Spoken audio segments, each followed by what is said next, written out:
আসসালামু আলাইকুম, চ্যানেলের সবাইকে স্বাগতম। আশা করি সবাই ভালো আছেন। আজকে তদবিরটা হয়েছে গিয়ে স্বামী বাধ্য করার নকশা।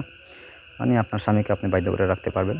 সে যদি দেখেন কোথাও পরীক্ষা করে বা আপনার কথা শুনে না আপনাকে অত্যাচার করে, তাহলে এইরকম স্বামীকে আপনি আপনার বাধ্য করে আপনার শাড়ির আঁচলের কুঠায় বেঁধে রাখতে পারবেন। আপনার কথা মতো চালাইতে পারবেন, ব্যবহার করতে পারবেন। এই তাবিজ দিয়ে এই কাজটি করতে পারবেন। তো কীভাবে করবেন সব নিয়ম বলে দিব, তাই শেষ পর্যন্ত দেখবেন ভিডিওটা। তাহলে নিজের এই কাজটা করতে পারবেন এবং বুঝতেও পারবেন। তারপরে যদি আমার দরকার হয় তাহলে যোগাযোগ করবেন সাইটে দেওয়া নাম্বারে। নাম্বারটা হচ্ছে 01709914387। এই নাম্বারে ইমো, হোয়াটসঅ্যাপ বা সরাসরি যোগাযোগ করবেন যে কোনো কাজ বা পরামর্শের জন্য। তো কীভাবে কাজটা করবেন নিজের সেই বিষয়ে বলি। এই যে নকশা দেখতে পাচ্ছেন, নকশাটা তৈরি করবেন হচ্ছে বুঝ পাতায় অথবা স্বামীর কাপড়ের উপরে লিখবেন। মোট 2টা তাবিজে লিখবেন, যেটা যে কোনো দিন লিখতে পারবেন, তবে বিশেষ করে সোমবার, বুধবার, শুক্রবার, অমাবস্যা এইরকম রাত্রিতে লিখবেন। রাত্রে লিখবেন, দিনে না, পাক পবিত্র হয়ে।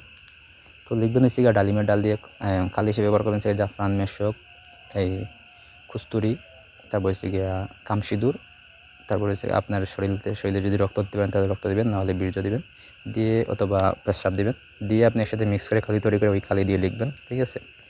তাবিজের ঠিক নিচে অথবা উল্টা সাইডে, তাবিজের উল্টা সাইডে দেবেন হচ্ছে প্রথমে আপনার নাম, আপনার স্বামীর নাম, তারপর দেবেন স্বামীর নাম প্লাস স্বামীর বাবার নাম দেবেন, দিয়ে আপনি এটা লিখবেন। ঠিক আছে?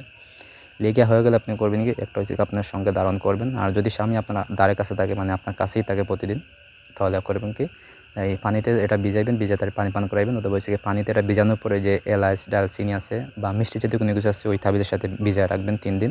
তারপর ওই পানি বা ওই যে জিনিসগুলো ভিজাইবেন মিষ্টি জাতীয়, ওই রকম জিনিস আপনি তারা খাওয়াই দিবেন। ঠিক আছে?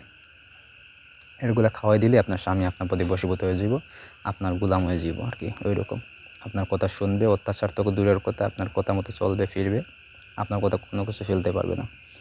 আর যদি দূরে হয় তাহলে করবেন কি, একটা তাবিজ আপনার সঙ্গে ধারণ করবেন, আর একটা হচ্ছে কি আপনি আপনার বাড়ির মুখা, মানে বাড়ির যে রাস্তা আছে সেই রাস্তার ধারে একটা ফল গাছ থেকে সেই ফল গাছের এই ডালে একটা তাবিজ বেঁধে দিবেন 1 হাত লম্বা করে লাল সুতা দিয়ে। ঠিক আছে? তাহলে আপনার ব্যক্তি যদি, স্বামী যদি এই